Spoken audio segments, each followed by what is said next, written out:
రాకాలోకంకి స్వాగతం. ఈ కంటెంట్ మీకు నచ్చినట్టయితే లైక్ చేయండి, మీ బంధుమిత్రులకి షేర్ చేయండి. ఇప్పటి వరకు సబ్స్క్రైబ్ చేసుకోకపోతే సబ్స్క్రైబ్ బటన్ని నొక్కండి. అదేవిధంగా బెల్ ఐకాన్ని కూడా తప్పనిసరిగా నొక్కండి. జై హింద్ మిత్రులారా.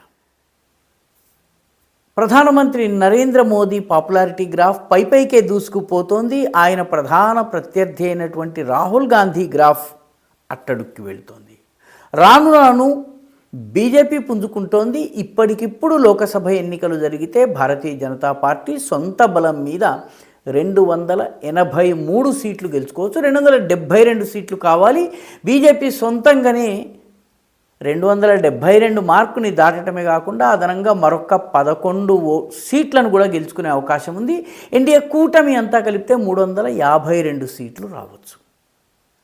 ఇది ఈ దేశంలోని సుప్రసిద్ధ వారపత్రిక సీ ఓటర్ సర్వే ఈ రెండు సంయుక్తంగా ఏడాదికి 2 మాటలు నిర్వహించేటటువంటి mood of the nation survey. దేశం ఏ రకంగా ఆలోచిస్తోంది, ప్రజలు రాజకీయాల విషయంలో ఏం భావిస్తున్నారు, సామాజిక అంశాల విషయంలో ఏం భావిస్తున్నారు, వాళ్ళ ఆలోచనలు ఎలా ఉన్నాయి, ఆ ట్రెండ్స్ని ట్రాక్ చేసేటటువంటి mood of the nation survey తాజా ఫలితాలు ఈ మాట చెప్తున్నాయి.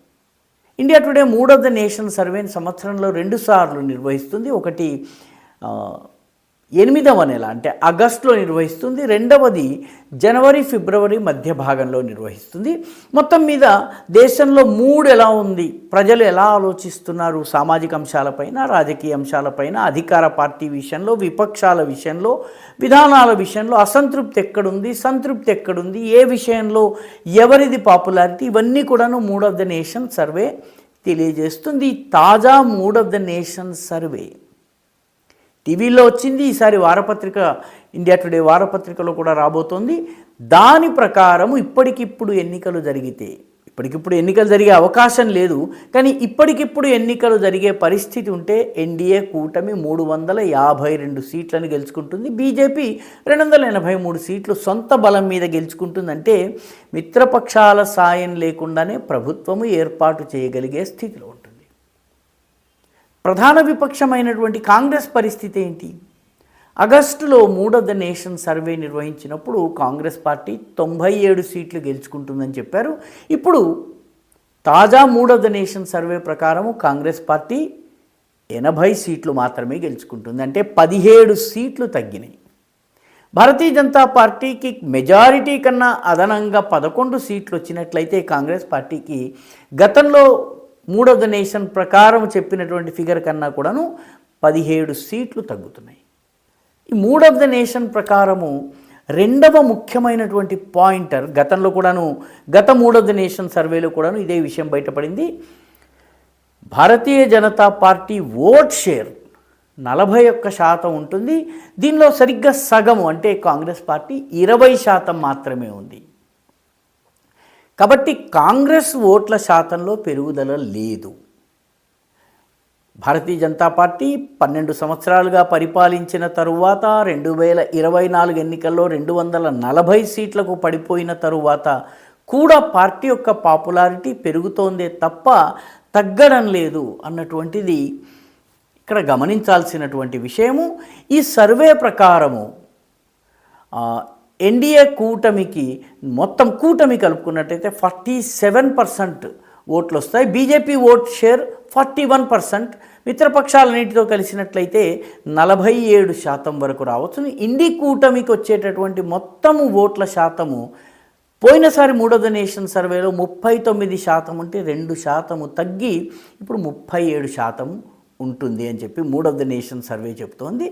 Mood of the nation survey ఫలితాల ప్రకారము గమనించాల్సిన విషయం ఏంటంటే ఎన్డీఏతో 52% మంది రెస్పాండెంట్స్ ఈ సర్వే నిర్వహించినటువంటి ప్రాంతాలలో సర్వే కోసం ఎంపిక చేయబడ్డ వ్యక్తుల్లో 52% ఎన్డీఏ ప్రభుత్వ పనితీరుతో సంతృప్తి చెంది ఉన్నారు. మోదీ పనితీరుతో 51% ప్రజలు సంతృప్తి వ్యక్తం చేస్తున్నారు. అదేవిధంగా దేశ ఆర్థిక వ్యవహారాల్ని చక్కదిద్దే విషయంలో మోదీ సరిగ్గా పనిచేస్తున్నారని 54% మంది చెబుతున్నారు.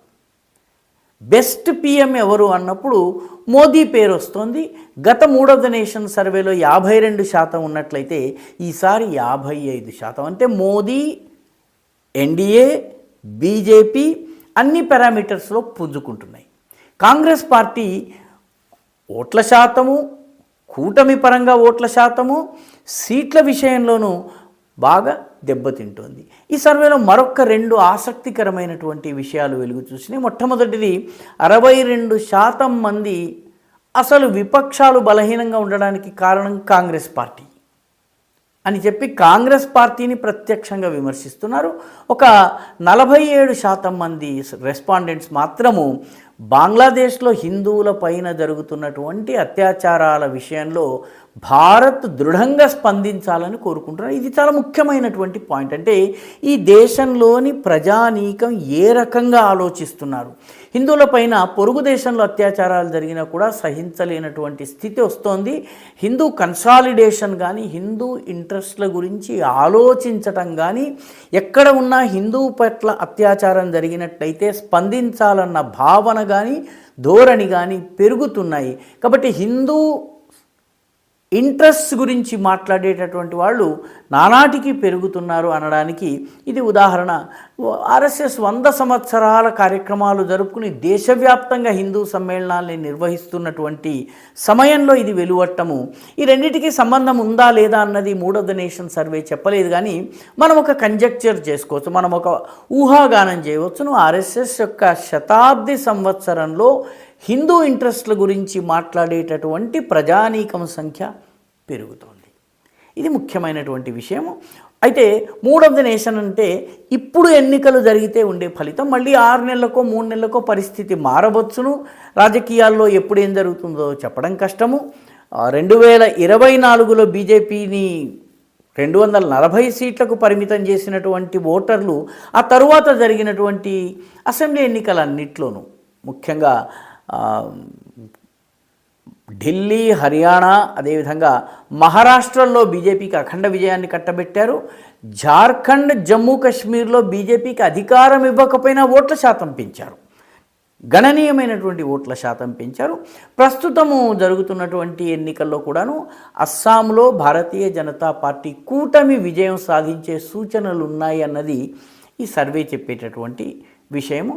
ఓవరాల్గా ఇది ఇప్పుడున్నటువంటి మూడుని, ఇప్పటికిప్పుడు ఎన్నికలు జరిగితే, ఇప్పుడు ఎన్నికలు జరిగే పరిస్థితి లేదు, ఇది మారవచ్చును. కానీ ఈ రోజుకి మాత్రము 12 సంవత్సరాలు పరిపాలించిన తరువాత కూడా మోదీ ఆకర్షణ కానీ, మోదీకి సంబంధించిన కరిష్మా కానీ ఏమాత్రము తగ్గలేదు అన్నది, 12 సంవత్సరాలు ప్రయత్నించిన తరువాత కూడా రాహుల్ గ్రాఫ్ ఏమాత్రము పెరగడం లేదు అన్నది ఈ సర్వే యొక్క ప్రధానమైనటువంటి కంక్లూషన్స్. ఈ వీడియో మీకు నచ్చినట్టయితే లైక్ చేయండి, షేర్ చేయండి, ఈ ఛానల్కు సబ్స్క్రైబ్ చేయండి, మీ అభిప్రాయాన్ని కమెంట్ల రూపంలో తప్పనిసరిగా పంపించండి.